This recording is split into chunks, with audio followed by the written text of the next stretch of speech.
comigo isso. Basta-nos a minha graça. Bem? 2 Coríntios 12, do 7 ao 10. Quem achou, fala eu achei. Quem não achou, fala, espera aí. Opa, todo mundo achou, né? Glória a Deus. Então a palavra de Deus vai dizer assim para mim e para você. 2 Coríntios 12, do 7 até ao 10. Demais, para que a grandeza das revelações não me levasse a orgulho, foi-me dado um espinho na carne, um anjo de Satanás, para me esbofetear e me livrar do perigo da vaidade. 3 vezes roguei ao Senhor que me apartasse de mim, mas Ele me disse: basta-te a minha graça, porque é na fraqueza que se revela totalmente a minha força. Portanto, prefiro gloriar-me das minhas fraquezas, para que habite em mim a força de Cristo. Eis porque sinto alegria nas fraquezas, nas afrontas, nas necessidades, nas perseguições, no profundo desgosto, sofrido por amor de Cristo. Porque quando me sinto fraco, então é que sou forte. Palavra do Senhor. Graças a Deus. Eu quero te pedir licença que você dê um beijo na sua palavra e dê uma grande salva de palmas ao Senhor, irmão.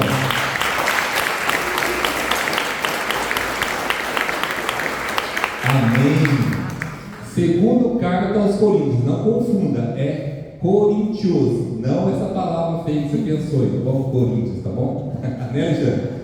Irmãos, Coríntios, uma comunidade, né, que Paulo evangelizou. Então, quem foi o apóstolo Paulo? Vocês conhecem bem. Antes era Saulo, um homem que defendia a sua lei, um judeu que aprendeu desde criança a lei, a sua religião. E ele, imagina só, uma pessoa, se você hoje você vê no Oriente Médio aquelas guerras que acontecem lá, aquelas pessoas que invadem um país ou outro e defendem, matam por religião. Imagina esse homem, Paulo, há 2026 anos atrás, era justamente isso. Ele aprendeu dos seus pais, dos seus avós, da sua descendência, que a religião, que aquilo que foi colocado por Moisés, a Torá, ele vivia na carne, na pele. Então ele defendia a sua fé. E Paulo, irmãos, a palavra vai falar, os estudiosos, era um grande homem da lei, estudioso. Vai dizer que na faculdade, talvez na faculdade hoje mais famosa, sei lá quem qualquer, Harvard, sei lá, a Unicamp, na época era a faculdade de Gamaliel. Então, este homem, Saulo, ele estudou nessa faculdade, então ele foi preparado para ser um homem, alguém, sabe, de status. E além de um judeu autêntico, estudioso, sabe, quem tem nível superior, talvez não vou chegar lá, você vai entender. Quando a gente busca muito conhecimento, a gente, não por ser orgulhoso, tá bom? Não é isso, mas a gente, qualquer situação, não é qualquer um que vai dobrar você, entendeu? Não é qualquer informação que vai falar para você que você vai acreditar. Então tem que ter um posicionamento real, uma base para você falar, ok, eu concordo com você. Então Saulo era um homem da lei, mais do que da lei, era um homem culto, religioso. Então de repente chega alguém vindo da parte de Deus, que se fala que era filho de Deus. Você acha que ele ia acreditar nisso, irmãos? Não, claro que não. Ele não acredita, ele não estava preparado para viver isso. E ele era o quê? Começou, a partir de Jesus, a igreja começou a crescer depois da morte de Cristo.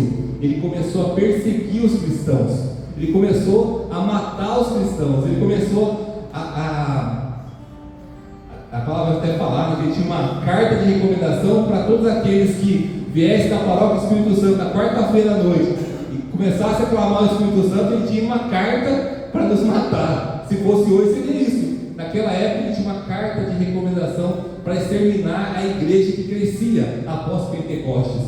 E aí Paulo, depois de ter um encontro com Jesus, a caminho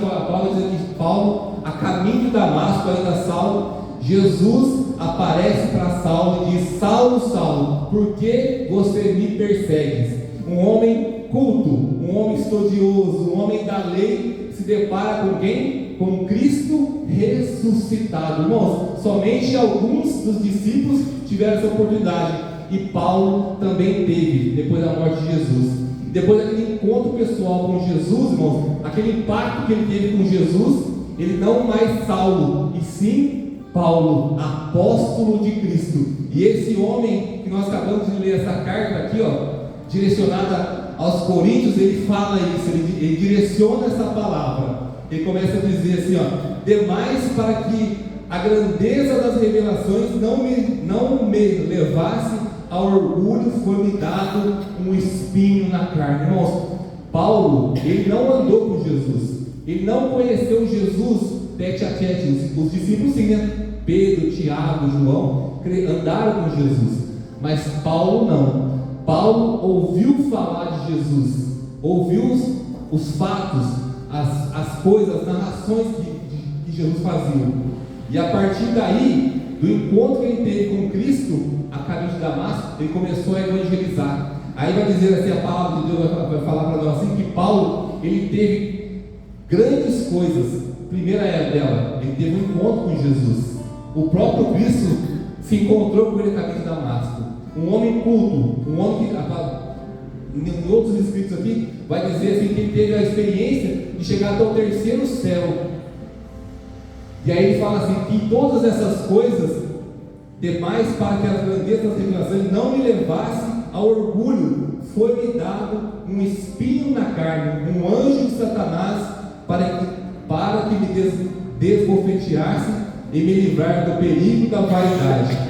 O versículo 7 vai dizer para nós assim, Paulo escreve sobre as experiências espirituais profundas, mas revela que recebeu um espinho na carne para não se orgulhar. Quando eu disse assim que não era qualquer mensagem, não era qualquer conto, experiência que ia fazer com que um homem talvez letrado pudesse assim se desviar. Ele, no seu orgulho, ele fala, poxa, eu já fui um homem que estive no alto escalão, talvez da minha religião, eu tenho cidadania romana, eu evangelizo, eu prego a palavra, eu ando mais que os discípulos, eu caminho por lugares, eu tenho o dom da dicção, eu prego, as pessoas se convertem, eu ando por diversos lugares, fundo comunidades. E aí, irmãos, a palavra fala assim no versículo 7, que Paulo fala dos espinhos que já teve, a experiência que já teve com Deus. O espinho na carne, não sabemos exatamente o que era, uma doença, uma perseguição ou fraqueza. O importante é que servia para manter Paulo, ver a humildade e a dependência de Deus. Quando a gente vê falar assim, espinho na carne, mas que espinho na carne é esse? Que situação é essa que Paulo narra aqui? Que a palavra vai dizer assim, que ele roga a Deus, ele clama a Deus, Senhor, tira-me isso, tira da minha alma essa situação. Eu curo, eu faço curas, eu evangelizo, eu prego, eu falo para as pessoas que Deus pode transformar e as pessoas se convertem. Eu ando por lugares, as pessoas me respeitam. Mas que espinho na carne é esse, irmão? A palavra não vai falar que espinho na carne é esse. E hoje, quando eu rezava, olha que engraçado, eu caminho com Deus faz 11 anos. 11 anos. Eu já tive uma experiência pessoal com Jesus. Eu já tive. Quando eu cheguei aqui hoje, Deus me remeteu a 11 anos atrás. Eu andava em grupo de oração, sabe? Eu falei assim, Jesus, eu já tive uma experiência contigo, mas eu nunca repousei. Eu falava isso para mim, por que esse povo repousa? Por que eles fazem? Será que é verdade isso? E um dia eu vim no grupo de oração, na paróquia Espírito Santo, e eu queria viver uma experiência com Deus. E naquele dia, um irmão aqui nesse grupo de oração, tocou em mim, irmãos, e um homem de 90 quilos, desse tamanho, no chão. Repousei. Por que eu estou falando para vocês? Paulo teve uma experiência com Deus, mas Deus não tirou as marcas profundas que ele tinha na alma dele. Me converti faz 11 anos. Já passei por encontros prega a palavra de Deus. Não foi eu que quis estar com esse microfone na mão, não foi eu que pedi para ninguém, foi imposição de Cristo em mim. Foi Cristo que me impôs essa situação. Se você me conhecer no meu cotidiano, até gaguejar o gaguejo. Eu sou tímido, eu prefiro que as pessoas vão à frente, eu prefiro que a minha mulher converse com as pessoas, porque eu sou tímido. Mas Deus um dia falou para mim assim: ó, eu preciso que você pregue a palavra de Deus, que você testemunhe o que Cristo fez na tua vida. E eu estava recordando isso hoje, das marcas que o meu passado deixou em mim. Meu pai foi alcoólatra a vida toda. Ele se converteu faz poucos tempos, parou de beber. A minha mãe, quando eu tinha 4 anos, ela teve um AVC. 4 anos. Dos 4 até depois que foi grande, eu fui cuidar. Ele foi cuidar, pela maioria das vezes, pelas minhas tias. E o meu pai bebia. E tempos de conversão, eu pedia para Jesus: Jesus, tira essas marcas do meu coração. Tira as marcas que o passado fez em mim lá atrás, quando eu era criança. A minha mãe não teve culpa de eu ter passado por tudo isso, mas ficou em mim, irmãos. Eu lendo essa passagem, eu falava assim, às vezes, quando eu falei, eu não pedi para ficar com o microfone na mão. Que espinho na carne é esse que Paulo vai falar aqui? O que é isso? Eu tenho certeza, a palavra de Deus não fala, mas esse homem também tinha espinhos na carne, que Deus falou: eu não vou tirar de você. Sabe por quê? Porque quem vai te carregar, quem vai te sustentar, quem vai te levar é a minha graça. Eu dizia: Senhor, quantas vezes eu já me ajoelhei no meu quarto e falei: Senhor, cura o meu coração, tira as minhas marcas, as minhas feridas, às vezes os vícios que eu luto. Mas Deus falava no meu coração: basta a minha graça. Irmãos, talvez se eu fosse curado, eu não estaria com esse microfone na mão. Eu não estaria com esse microfone na mão. Talvez se Paulo tivesse sido curado dos espinhos da carne dele, talvez nós não estaríamos lendo uma carta que ele escreveu há tanto tempo atrás. Vocês estão me entendendo? Talvez você está nesse grupo de oração aqui hoje, sentado olhando para mim com esses olhos regalados, e você tem marcas que machucam o teu coração e a tua alma. Mas, irmãos, o que eu quero dizer para você, Paulo rogou a Deus: me tira essas marcas de mentira. Mas se Deus tirasse, irmãos, o orgulho pudesse sobressair sobre a graça de Deus na vida de Paulo, e talvez o evangelho não teria sido propagado igual foi até hoje. Paulo foi o maior evangelizador. Paulo saiu da região do Oriente, pregou em todos os lugares. A palavra de Deus chegou até Roma. A palavra que Paulo pregou chegou até os portugueses. A palavra que Paulo chegou um dia aos jesuítas. A palavra chegou até você, e hoje está chegando até mim. Sabe por quê? Porque Paulos e Paulos, irmãos, tiveram a ousadia de pregar. Talvez, irmãos, se as marcas, se os espinhos na alma de Paulo tivessem tirados por Deus, nós não estaríamos aqui. Nós não estaríamos aqui. Paulo pediu 3 vezes, versículo 8 está dizendo isso, pediu 3 vezes para Deus tirar o sofrimento. Isso mostra que podemos pedir, mas Deus responde conforme a sua vontade. Deus responde conforme a sua vontade. A minha graça te basta, porque é na fraqueza que a força se manifesta. Porque é na fraqueza que a força se manifesta. A lógica de Deus, agora eu estou dentro das coisas aqui. A lógica de Deus, na fraqueza, dependemos mais de Deus. O mundo, ele valoriza força, mas Deus age na fraqueza. O mundo aí fora, se você for ver o que o mundo prega, ele prega que você tem que estudar, bacana, você tem que conquistar, bacana, que você não tem que depender das pessoas, você tem que ser autossuficiente, isso, aquilo. Mas, irmãos, para a graça de Deus acontecer, para que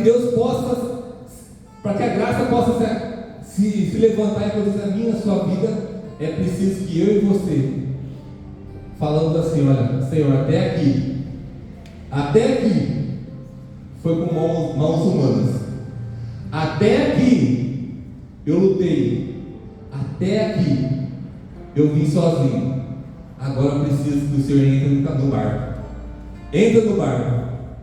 E a graça de Deus, irmãos, a gente fica, nossa, mas nós somos salvos. Cristo veio a esse mundo, morreu na cruz, porque existia talvez anjos e anjos, estava diante do trono de Deus, fazendo reivindicação. Não, o seu povo não pode ser condenado ao pecado, não. A graça de Deus foi nos dada gratuitamente.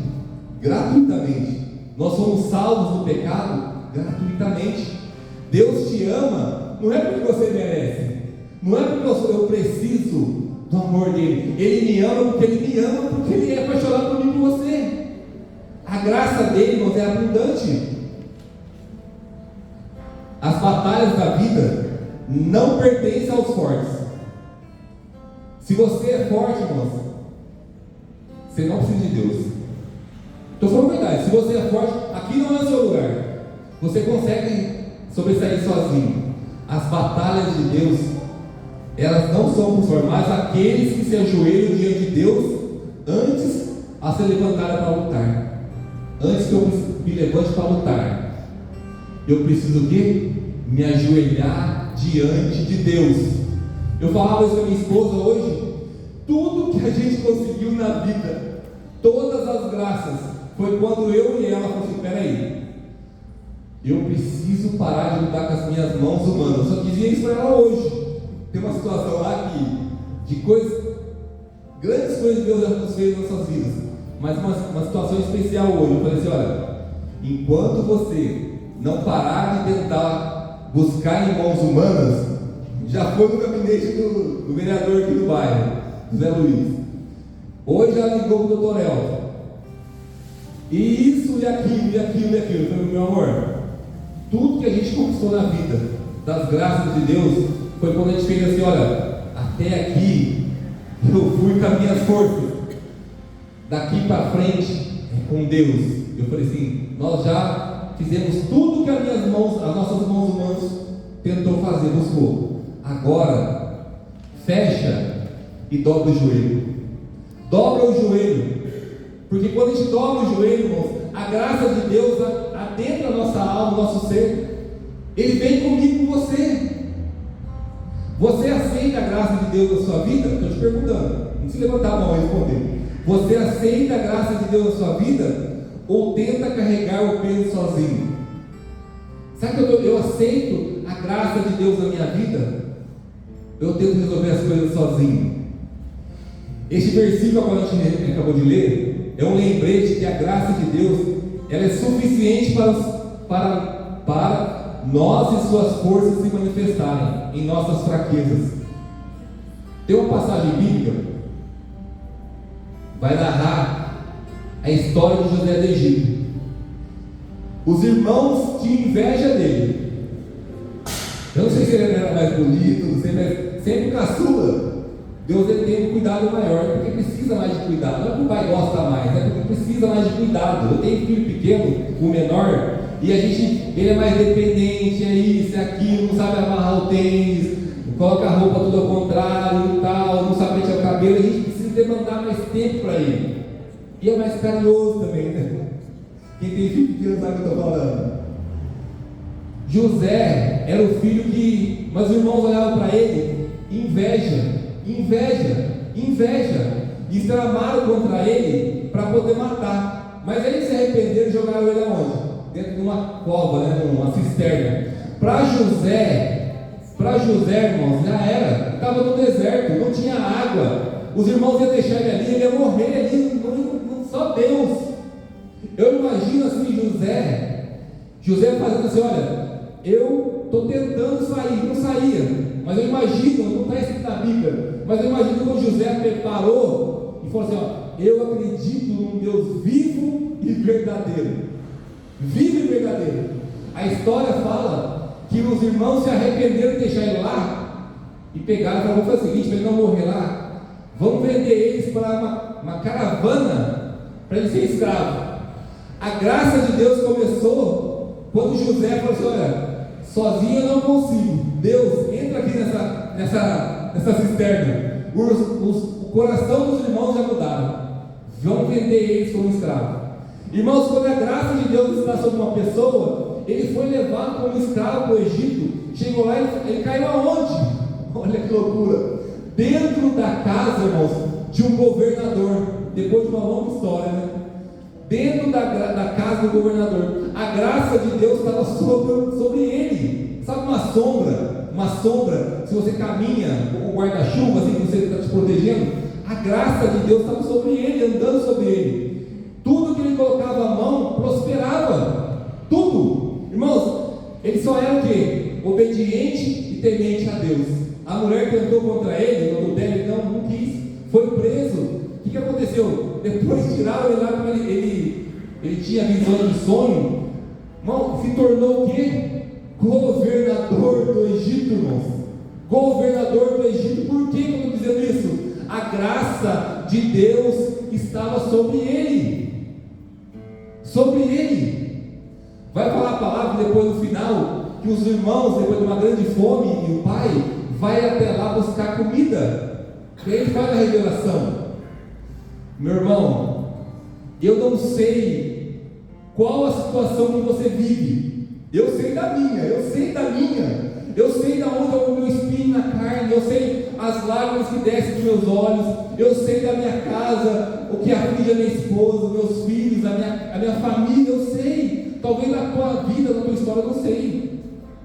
Talvez se você falar para mim, não vai resolver, mas talvez eu vou rezar para você. Talvez a gente vai partilhar um pouquinho, mas não vai acontecer muita coisa. Mas, irmãos, quando você para e fala: Senhor, até aqui eu vim da minha forma, até aqui eu tentei do meu jeito, a partir de agora é o Senhor que entra. É o Senhor que entra. Talvez você está vindo nesse grupo de oração, está dentro desse grupo de oração nessa noite, e você tem vivido dias de penúria. Talvez você está com depressão, síndrome do pânico, desempregado, tem câncer na família. Talvez te convidaram para estar aqui, porque olha, vamos lá, vai dar certo. E você também vai dizer: hoje eu vou no grupo de oração Unidos em Cristo, eu vou lá. Alguém vai pregar uma palavra, vai fazer uma oração, alguém vai tocar em mim, e Deus vai olhar para mim. Tem um homem na Bíblia, Zaqueu, pecador. A palavra vai falar que era publicano. Ele era olhado pela sociedade como um homem corrompido. A graça, ele não correu atrás de Jesus por misericórdia, nem por querendo se arrepender. Sabe quem correu atrás dele? Jesus olhou primeiro para Zaqueu. Jesus quis olhar para Zaqueu primeiro. A misericórdia, a graça olhou para ele. E quando os olhos fitaram, diz assim que Jesus falou assim: hoje eu devo estar na tua casa. O que aconteceu? Conversão, mudança de vida. A samaritana não quis se encontrar com Jesus na beira do poço. Ela nem sabia que Jesus ia estar lá. Ela nem sabia que um judeu, o Cristo, o Filho de Deus, estaria lá. Mas ela estava lá por quê? Ao meio-dia, porque ela era prostituta, porque ela era pecadora, porque ao meio-dia ninguém do lugar ia buscar água lá. E ela quis ir lá para ninguém julgar ela, mas ela caiu do cavalo, porque o quê? A graça de Deus estava lá ao meio-dia. Ao meio-dia a graça estava lá, a misericórdia estava lá ao meio-dia. Talvez você nem queria estar aqui nessa noite. Veio que convidaram, veio que foi imposto. Só que eu quero dizer para você, a graça de Deus, ela se encontrou com você nessa noite. Ela veio até o encontro seu nessa noite. E eu não sei o que você tem no teu coração ardendo aí, mas se você abrir o teu coração, meu irmão, minha irmã, eu tenho certeza que algo diferente vai acontecer na tua casa, na tua história. Vai acontecer. Vai acontecer. Vai acontecer.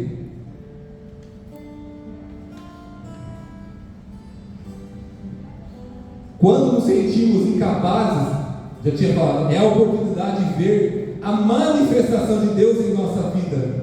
Aceitar a graça de Deus significa depender dele, em vez de confiar em nossas forças. Essa é a chave da verdadeira vitória, pois é na nossa fraqueza que o poder de Deus se torna mais visível.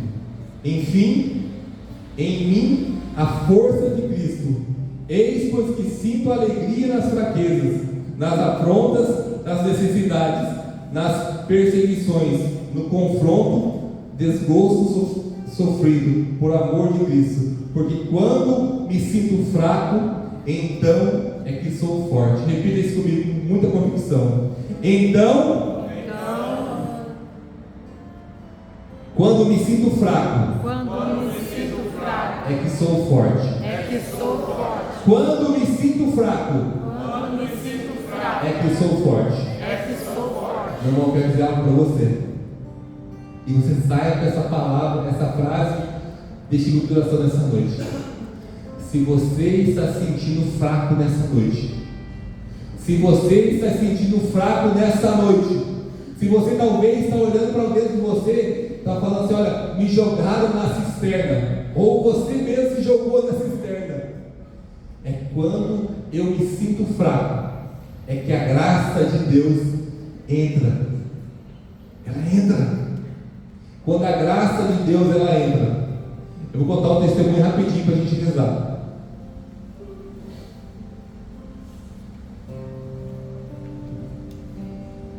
Em 2015, pouco antes, acho que 19, 20 por aí. Meu filho tinha 14 anos, o Gabriel. E nós fomos para Aparecida a pé. E eu tenho três cirurgias de joelho aqui. Se eu caminhar na linha verde meia hora, eu começo a latejar a perna, porque eu tenho uma cirurgia por causa da máquina que eu trabalhava. E o meu filho queria ir para Aparecida a pé por uma graça que ele buscava muito. E no caminho, engraçado que quando eu comecei a caminhar, receber o terço, não doía mais. Tipo, meia hora doía, mas quando está em Deus buscando pela fé, não doía mais. No caminho, chegando para quase próximo à Aparecida, o Gabriel chorando, um menino de 14 anos com o pé cheio de bolha, e eu com o pé cheio de bolha. A gente, vamos parar, filho, vamos parar. Deus, ele reconhece as nossas lutas, e ele fala para mim assim: não, pai, nós vamos chegar até lá, pai. Ele falava: nós vamos chegar até lá, porque eu preciso dessa graça, tadinho. Era uma injeção, acho que eu até falei isso aqui, uma injeção do tratamento dele, que precisava do convênio liberar. E a gente, irmãos, e eu comecei a contemplar naquele horizonte, eu não tinha mais força, Jesus crucificado. Eu não estava vendo, mas eu comecei a contemplar os mistérios dolorosos, e eu via Jesus crucificado, pedindo para Jesus: somente a tua graça me basta, somente a tua graça me basta, somente a tua graça me basta, somente a tua graça me basta. A gente andava até o Piratininga, ele sentava e chorava e tal, e quando ele senta para levantar, é dor demais, porque quem já foi sabe o que eu estou falando. A gente chegou lá, naquela oportunidade, a gente chegou lá, e quando a gente chegamos lá, a Vanessa abriu o aplicativo, e ela falou assim: amor, gritando, toda baforita me falando, deu deferido, o processo deu deferido, a gente conseguiu. Mas por que eu estou falando isso, irmão? Quando a minha força, quando não tem mais força, quando você está esgotado, sabe, você não consigo mais, não dá mais, não tem mais jeito, aí é que Deus entra. Que quando o meu humano estiver batendo, enquanto eu vou de carro, eu vou só falar, sabe, eu não estou falando só a fé, a minha fé é essa, a gente vai pela fé. Eu, Alexandre, foi já, a cara, as crianças, é pela fé. Quando você não consegue mais, irmãos, quando não dá mais nada, é que a graça de Deus ela entra. Mas enquanto você estiver lutando com as suas forças humanas, a graça não vai entrar na história. Nessa noite, tira a mão, deixa Deus colocar dele. Deixa Deus colocar dele, seja o que for, é doença, é restauração do casamento, eu não sei, irmão, você sabe. Tira a tua mão, deixa Deus colocar dele, porque eu tenho certeza, é que quando eu me sinto fraco, a palavra está dizendo isso no finalzinho, que quando eu me sinto fraco, então é que eu sou forte. Eu não sei o seu espinho na carne, eu não sei o que dói.